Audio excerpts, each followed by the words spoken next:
புரியுது, என்ன கேட்க புரியுது.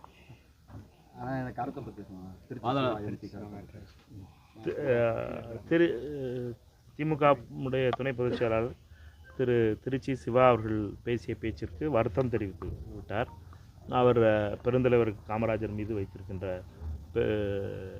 அவர் மீது வைத்திருக்கிற அன்பையும் அவர் மீது வைத்திருக்கிற மரியாதையையும் பற்றி நீண்ட அவருடைய தலைமை கழகத்தின் சார்பாக அறிக்கை நேற்றே வந்துவிட்டது. ஆனால் வருத்தம் தெரிவித்ததற்கு பின்னாலே அதில் குறை காண்பது என்பது சரியாக இருக்காது. அவர் வருத்தம் தெரிவித்ததனால் இந்த விஷயம் இதோடு முடிகிறது என்று நினைக்கிறேன். ஏனென்றால் இதை பொறுத்தமட்டிலே இதை பெரிதாக்க வேண்டும் என்று பாஜகவும் ஆர்எஸ்எஸும் மிகப்பெரிய வேலை பார்த்து கொண்டிருக்கிறது. அவர்களை பொறுத்தமட்டிலே திமுகவிற்கும் காங்கிரஸுக்குமான உறவை இந்தியா கூட்டணியில் விரிசலை உருவாக்க வேண்டும் என்பதற்காக தொடர் முயற்சியிலே ஆர்எஸ்எஸும் பாஜகவும் தொடர்கிறது. அதனால் இன்னைக்கு தான் பாஜகக்காரர்களுக்கு அந்த செய்தியே வந்திருக்கு. என்னன்னா, காமராஜர் இப்படி பேசிட்டாரு திருச்சி சிவான்னு சொல்லி முந்தா நாள் பேசினார். பாஜக நண்பர்களுக்கு சொல்லிக்கிற விரும்புகிறேன். நேற்று காங்கிரஸ் கட்சியினுடைய சார்பாக நாங்கள் எல்லோரும் அதுக்கு கண்டனம் தெரிவிச்சிட்டோம். நேற்று மாலை அவர் அதற்காக வருத்தமும் தெரிவிச்சிட்டார். படம் முடிஞ்சதுக்கப்புறம் இப்போ அண்ணாமலை எதிர்த்து உட்காந்து அது பேச ஆரம்பிக்கிறாரு. தமிழிசை அக்கா எதிர்த்து உட்காந்து பேச ஆரம்பிக்கிறாங்க. இப்போ ரொம்ப வருத்தப்படுறாங்களா எல்லாரும். இவர்களுடைய வருத்தம்லாம் அந்த ஆமை முதலை எதற்காக நீலிக்கண்ணீர் வடிக்கிறது என்பது போல crocodile tears என்று சொல்வார்கள். அது மாதிரி தான் நம்ம பார்த்துக்கிறோம். ஏனென்றால் இவர்களை பொறுத்த மட்டிலும் இவர்கள் இந்த கூட்டணியை விரிசல் உருவாக்க வேண்டும், இந்த கூட்டணியிலே பிரச்சனைகளை உருவாக்க வேண்டும் என்பதற்காக அவர்கள் சொல்லியிருக்கிறார்கள். இது அவர்களுடைய கனவு பலிக்காது. பாஜக ஆர்எஸ்எஸ்னுடைய வெறுப்பு அரசியலை முற்றுப்புள்ளி வைப்பதற்காக ராகுல் காந்தி அவர்களும் அண்ணன் தளபதி அவர்களும் ஸ்டாலின் அவர்களும் தொடர்ந்து இந்தியா கூட்டணியுடைய ஒருமித்த கருத்தோடு செயல்படுகிறோம். எங்களை பொறுத்த மட்டிலே வருகின்ற 19ஆம் தேதி டெல்லியிலே நடக்கப் போகின்ற அந்த கூட்டத்திலும் தமிழக முதலமைச்சர் கலந்து கொள்ள வேண்டும் என்பதற்காக நேற்று எதிர்க்கட்சித் தலைவர் ராகுல் காந்தி அவர்கள் அவருடைய தொலைபேசியில் அழைத்து பேசியிருக்கிறார். அதனால் எங்களுடைய உறவு தெளிவாக இருக்கிறது. பெருந்தலைவர் காமராஜர் அவர்கள் என்பது எங்களுடைய அடையாளம், தமிழகத்தினுடைய அடையாளம் மட்டுமல்ல, இந்தியாவினுடைய அடையாளம், ஏழ்மையினுடைய ஒரு நேர்மையான அரசியல்வாதிக்கான அடையாளம். பெருந்தலைவர் காமராஜரை பற்றிய புரிதல் சிலருக்கு இல்லாமல் இருந்திருக்கலாம். ஆனால் எங்களை பொறுத்த மட்டுமே பெருந்தலைவர் காமராஜர் என்பவர் தமிழக காங்கிரசினுடைய அடையாளம் மட்டுமல்ல, இந்தியாவினுடைய அடையாளமாக பார்க்கிறோம்.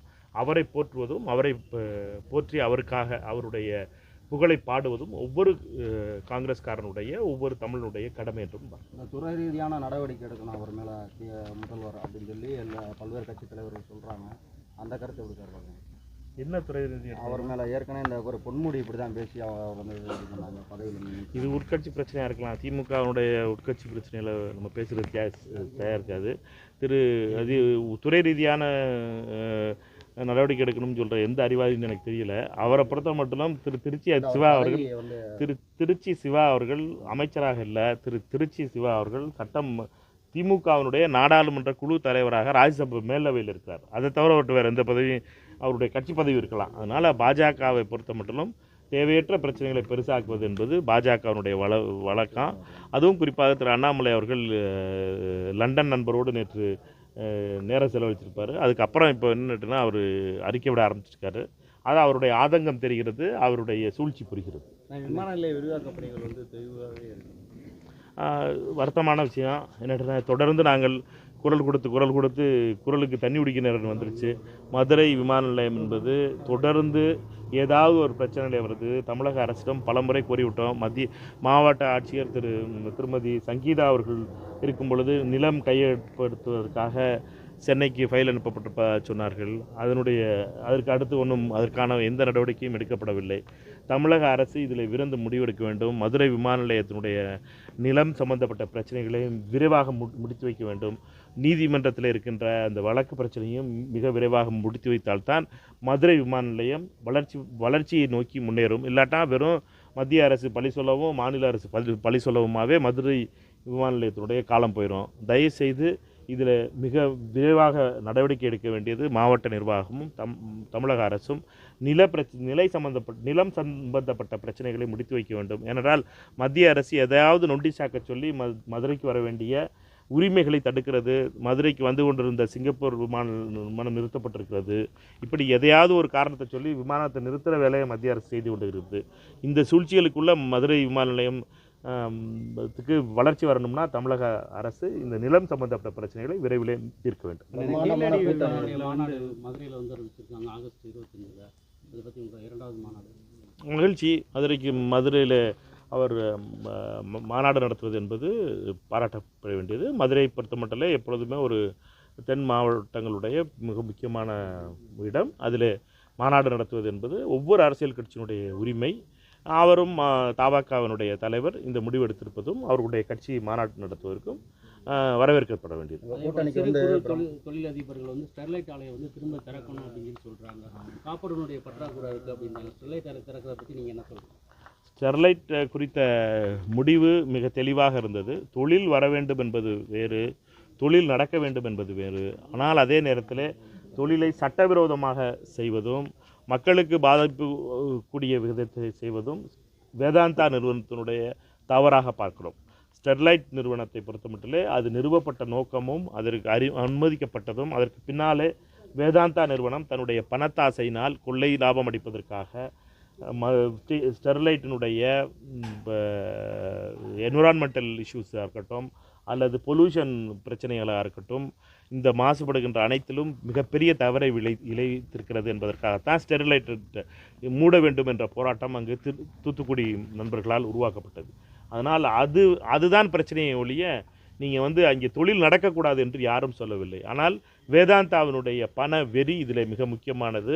வேதாந்தாவினுடைய கையிலே இருக்கிற வரை ஸ்டெர்லைட் எப்பொழுதுமே பண வெறியோடு திரு அகர்வால் அவர்களை பொறுத்தமட்டிலே தொடர்ந்து அதிகமாக லாபத்திற்காக தூத்துக்குடி நகரையே அழிக்கக்கூடிய விஷவாயு தருகின்ற காற்றுக்களை வெளிப்படுத்துகின்ற நிறுவனமாக அது மாறிவிட்டது. அதற்காகத்தான் இதை எதிர்த்தோம்.